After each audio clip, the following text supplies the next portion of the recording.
Hi friends, SSLC biology പരീക്ഷയ്ക്ക് ഇനി കുറച്ചു ദിവസങ്ങളേ ഉള്ളൂ അല്ലേ?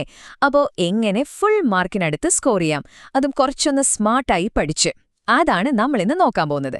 നമുക്ക് നേരെ കാര്യത്തിലേക്ക് കിടക്കാം. പരീക്ഷ അടുത്തു വരുമ്പോൾ ഒരു ടെൻഷനും കൺഫ്യൂഷനും ഒക്കെ സ്വാഭാവികമാണ്. എവിടുന്ന് തുടങ്ങണം, ഏത് ചാപ്റ്ററാണ് കൂടുതൽ ഇമ്പോർട്ടന്റ്, ഇതൊക്കെ ആലോചിച്ച് തലപുകയുന്നുണ്ടാവും അല്ലേ? പക്ഷേ ഈ ഉയർന്ന സ്കോർ നേടാനുള്ള ഒരു സൂപ്പർ സീക്രട്ട് നിങ്ങളുടെ കൺമുന്നിൽ തന്നെ ഉണ്ടെന്ന് പറഞ്ഞാൽ നിങ്ങൾ വിശ്വസിക്കുമോ? ഒരുപാട് ഹാർഡ് വർക്ക് ചെയ്യുന്നതിനേക്കാൾ കുറച്ച് സ്മാർട്ട് വർക്ക് ചെയ്യുന്നതിലാണ് കാര്യം. ഇതാണ് ആ സീക്രട്ട്. നമ്മുടെ SCERT തന്നെ പുറത്തിറക്കിയ ഒഫീഷ്യൽ മോഡൽ ക്വസ്റ്റ്യൻ പേപ്പർ. ഇതൊരു വെറും പേപ്പറല്ല. എങ്ങനെയുള്ള ചോദ്യങ്ങൾ വരും, എവിടേക്കാണ് നമ്മൾ ഫോക്കസ് ചെയ്യേണ്ടതെന്നൊക്കെ കൃത്യമായി പറഞ്ഞു തരുന്ന ഒരു റോഡ് മാപ്പാണ്. ഓക്കെ, അപ്പം നമ്മുടെ ആദ്യത്തെ സ്റ്റെപ്പ് SSLC ബയോളജിയുടെ ബ്ലൂ പ്രിന്റ്, അതായത് ഈ ചോദ്യപേപ്പർ എങ്ങനെ ശരിക്ക് വായിച്ചെടുക്കാം എന്ന് നോക്കാം. ഈ നിർദ്ദേശങ്ങൾ കണ്ടോ? ആദ്യത്തെ 15 മിനിറ്റ് കൂൾ ഓഫ് ടൈം ആണെന്ന് വ്യക്തമായി പറയുന്നുണ്ട്. ഈ സമയം വെറുതെ ഇരിക്കാനുള്ളതല്ല കേട്ടോ. ചോദ്യങ്ങളൊക്കെ ഒന്ന് ഓടിച്ചു നോക്കി, ഏതൊക്കെ ആദ്യം എഴുതണം, ഏതിനൊക്കെ ഓപ്ഷനുണ്ട് എന്നൊക്കെ പ്ലാൻ ചെയ്യാനുള്ള ഒരു ഗോൾഡൻ ടൈമാണിത്. ഇതിനെയാണ് നമ്മൾ സ്മാർട്ട് സ്റ്റഡി എന്ന് പറയുന്നത്. SCERT തന്നെ തന്നിട്ടുള്ള മാർക്ക് ഡിസ്ട്രിബ്യൂഷൻ നോക്കുക. ഏറ്റവും കൂടുതൽ മാർക്കിന് ചോദ്യങ്ങൾ വരുന്ന ചാപ്റ്ററുകൾക്ക് കുറച്ചധികം സമയം കൊടുക്കുക. അത്രയുള്ളൂ കാര്യം. സിമ്പിൾ. ഇനി അടുത്തത് ഒരു അടിപൊളി കാര്യമാണ്. ചില ചോദ്യങ്ങൾ ഉറപ്പായും പരീക്ഷയ്ക്ക് വരുമെന്ന് നമുക്ക് മുൻകൂട്ടി അറിയാൻ പറ്റും. എങ്ങനെയാണെന്നല്ലേ? നമുക്കൊരു കേസ് സ്റ്റഡി നോക്കാം. അതെ, ഈ വിഷയത്തിലെ എക്സ്പേർട്സ് തന്നെ പറയുന്ന കാര്യമാണിത്. ചില ചോദ്യങ്ങൾ ഏത് വർഷത്തെ ക്വസ്റ്റ്യൻ പേപ്പർ എടുത്തു നോക്കിയാലും കാണും. ഇതൊരു ഷുവർ ഷോട്ടാണ്. അങ്ങനൊരു ചോദ്യം നമുക്കൊന്ന് പരിചയപ്പെടാം. ഈ മോഡൽ പേപ്പറിലെ ചോദ്യം കണ്ടോ? പ്രോട്ടീൻ സിന്തസിസ്, അതായത് പ്രോട്ടീൻ നിർമ്മാണം. ഇത് വളരെ വളരെ പ്രധാനപ്പെട്ട, എപ്പോഴും ആവർത്തിച്ചു വരുന്നൊരു ചോദ്യമാണ്. ഈ പ്രോസസ്സിന് ആകെ രണ്ട് സ്റ്റെപ്പേ ഉള്ളൂ.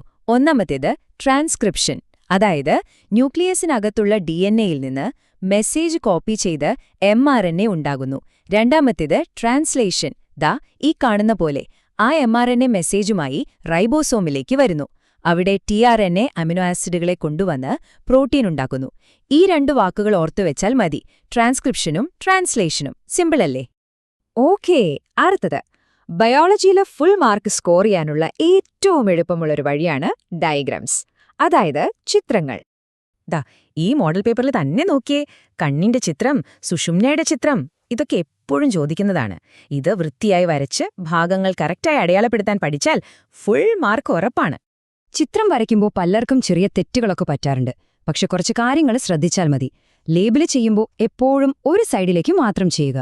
പിന്നെ വൃത്തിയായി ഷാർപ്പുള്ള പെൻസിൽ വെച്ച് വരയ്ക്കുക. മോഡൽ പേപ്പറിലെ ചിത്രങ്ങൾ തന്നെ ഒരു 2-3 തവണ വരച്ചു നോക്കിയാൽ മതി, സംഭവം സെറ്റാവും.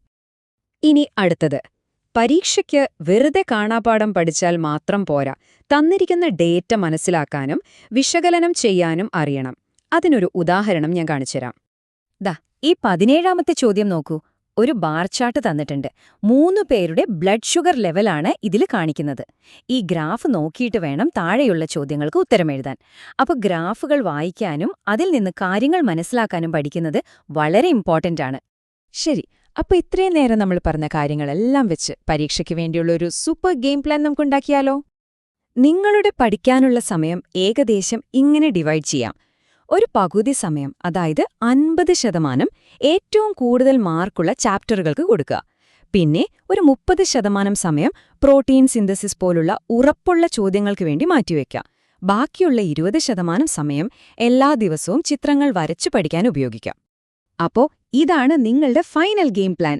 ഒഫീഷ്യൽ മോഡൽ പേപ്പർ വെച്ച് പഠനം തുടങ്ങുക. പ്രോട്ടീൻ നിർമ്മാണം പോലുള്ള ഷുവർ ചോദ്യങ്ങളും പ്രധാനപ്പെട്ട ചിത്രങ്ങളും ഒരു കാരണവശാലും വിട്ടുകളയരുത്. പഴയ ക്വസ്റ്റ്യൻ പേപ്പറുകൾ നോക്കി പാറ്റേൺ മനസ്സിലാക്കുക. കൂടുതൽ മാർക്കുള്ള ചാപ്റ്ററുകൾ ആദ്യം തന്നെ പഠിച്ചു തീർക്കുക. അപ്പോൾ വിജയത്തിലേക്കുള്ള ബ്ലൂ പ്രിന്റ് ഇപ്പോൾ നിങ്ങളുടെ കയ്യിലുണ്ട്. ഈ പ്ലാൻ വെച്ച് കോൺഫിഡൻസോടെ പരീക്ഷയെ നേരിടാൻ നിങ്ങൾ റെഡിയല്ലേ? എല്ലാവർക്കും ഓൾ ദി ബെസ്റ്റ്.